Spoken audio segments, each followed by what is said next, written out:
João, capítulo 5.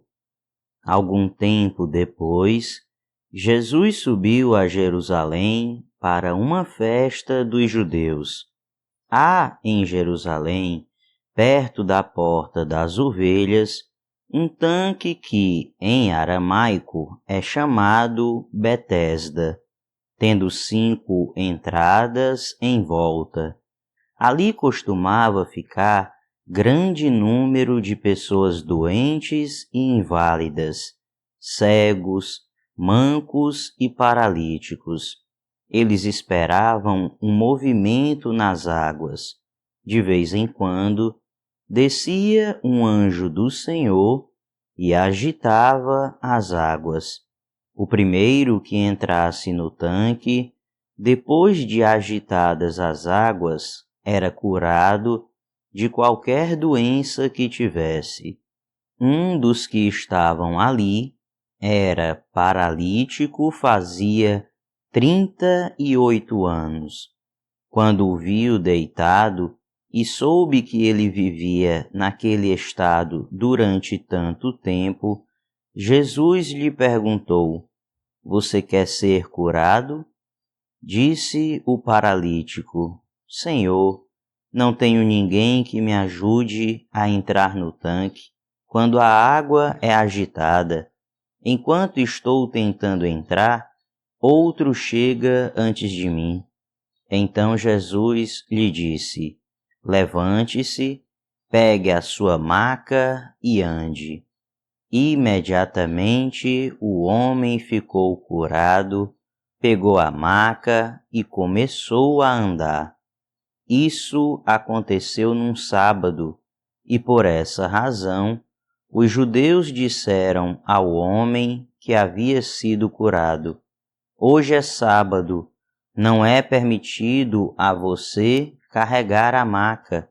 Mas ele respondeu: "O homem que me curou me disse: pegue a sua maca e ande."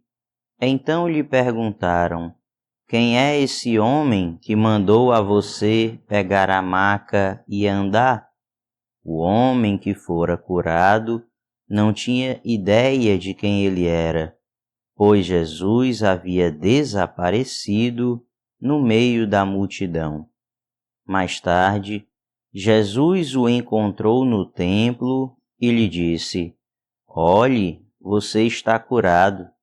Não volte a pecar, para que algo pior não aconteça a você."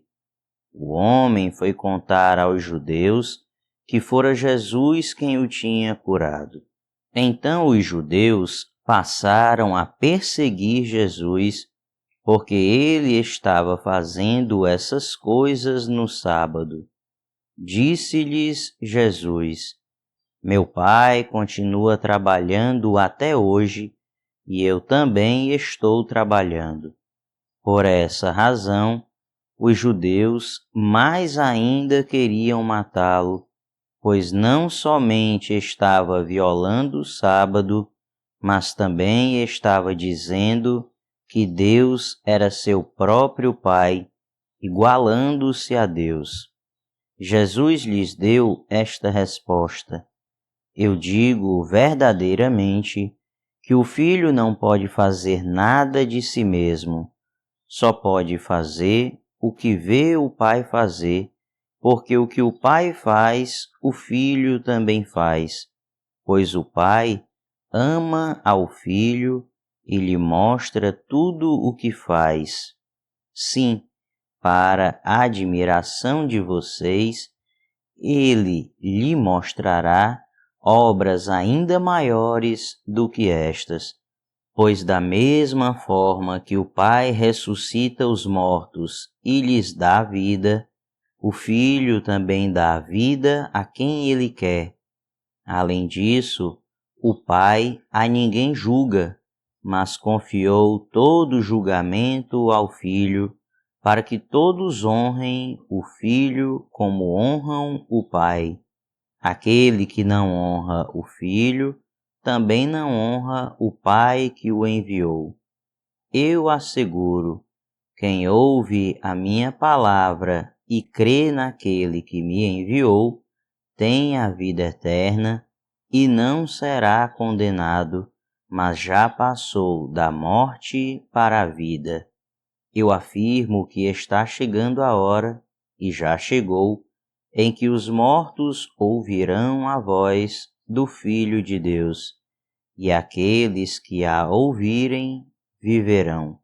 Pois da mesma forma como o Pai tem vida em si mesmo, ele concedeu ao Filho ter vida em si mesmo, e deu-lhe autoridade para julgar, porque é o Filho do homem.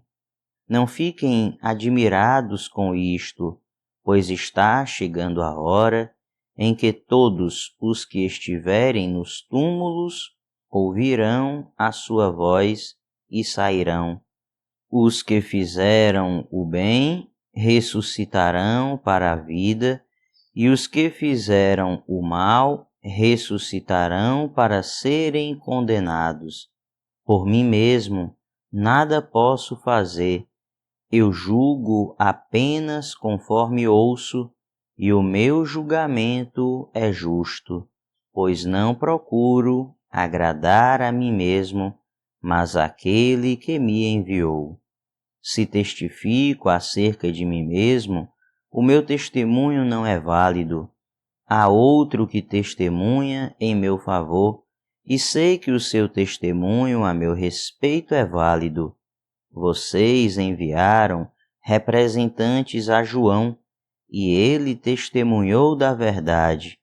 Não que eu busque testemunho humano, mas menciono isso para que vocês sejam salvos.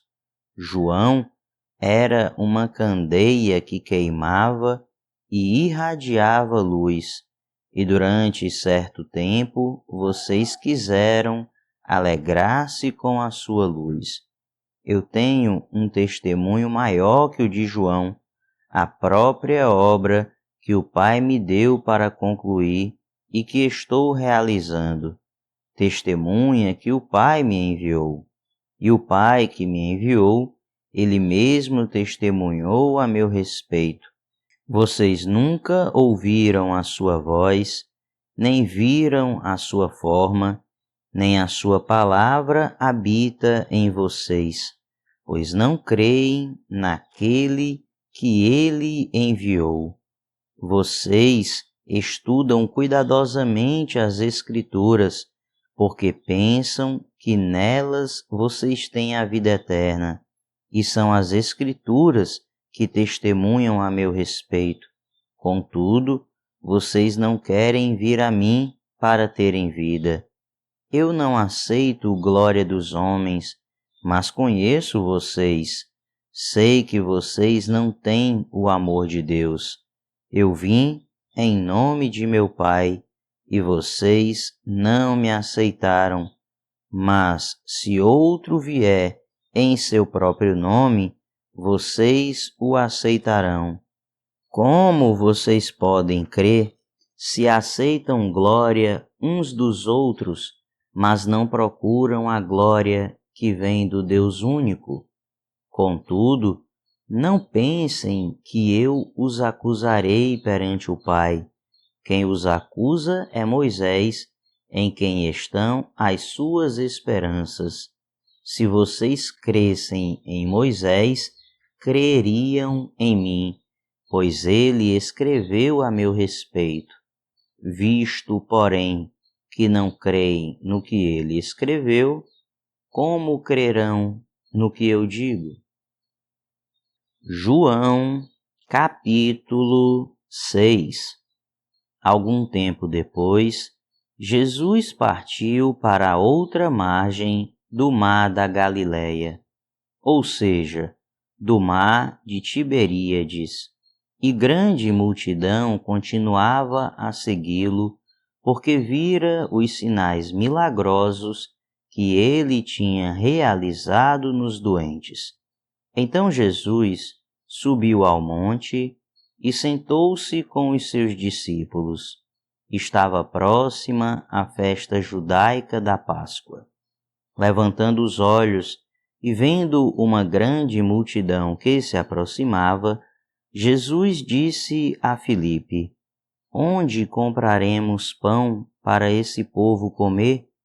Fez essa pergunta apenas para pô-lo à prova, pois já tinha em mente o que ia fazer. Filipe lhe respondeu: 200 denários não comprariam pão suficiente para que cada um recebesse um pedaço. Outro discípulo, André, irmão de Simão Pedro, tomou a palavra. Aqui está um rapaz, com 5 pães de cevada e 2 peixinhos. Mas o que é isto para tanta gente? Disse Jesus: Mandem o povo assentar-se. Havia muita grama naquele lugar, e todos se assentaram. Eram cerca de 5.000 homens. Então Jesus tomou os pães, deu graças e os repartiu entre os que estavam assentados, tanto quanto queriam, e fez o mesmo com os peixes. Depois que todos receberam o suficiente para comer, disse aos discípulos: Ajuntem os pedaços que sobraram, que nada seja desperdiçado. Então, eles os ajuntaram e encheram 12 cestos com os pedaços dos 5 pães de cevada deixados por aqueles que tinham comido. Depois de ver o sinal milagroso que Jesus tinha realizado, o povo começou a dizer: Sem dúvida, este é o profeta que devia vir ao mundo. Sabendo Jesus que pretendiam proclamá-lo rei à força, retirou-se novamente sozinho para o monte. Ao anoitecer, seus discípulos desceram para o mar, entraram num barco e começaram a travessia para Cafarnaum. Já estava escuro e Jesus ainda não tinha ido até onde eles estavam. Soprava um vento forte e as águas estavam agitadas. Depois de terem remado cerca de 5 ou 6 quilômetros, viram Jesus aproximando-se do barco, andando sobre o mar, e ficaram aterrorizados. Mas ele lhes disse: Sou eu, não tenham medo. Então resolveram recebê-lo no barco e logo chegaram à praia para a qual se dirigiam.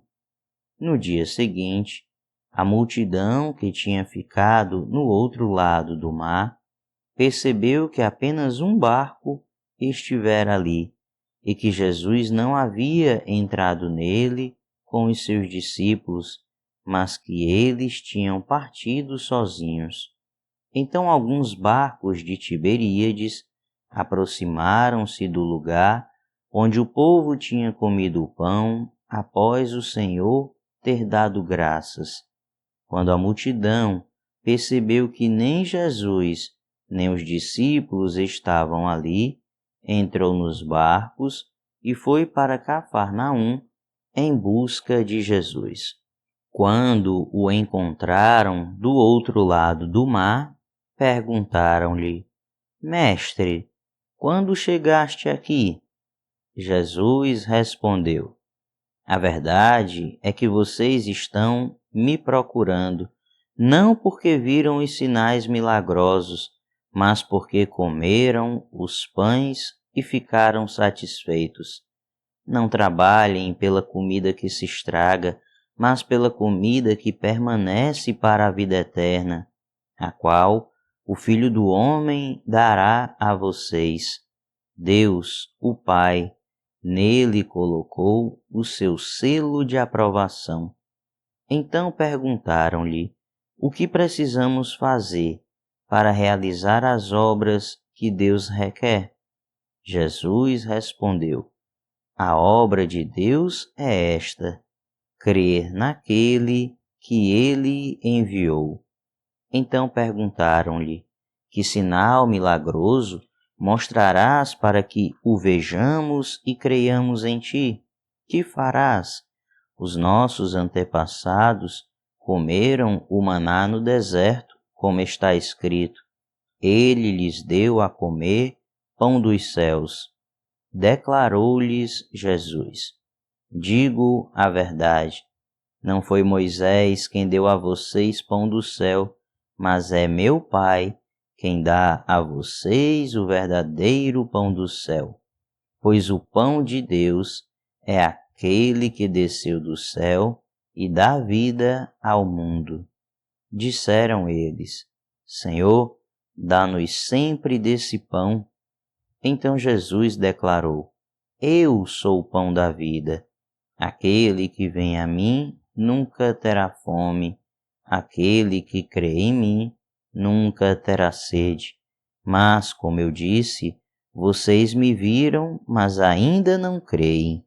Todo aquele que o Pai me der virá a mim, e quem vier a mim eu jamais rejeitarei, pois desci dos céus não para fazer a minha vontade, mas para fazer a vontade daquele que me enviou.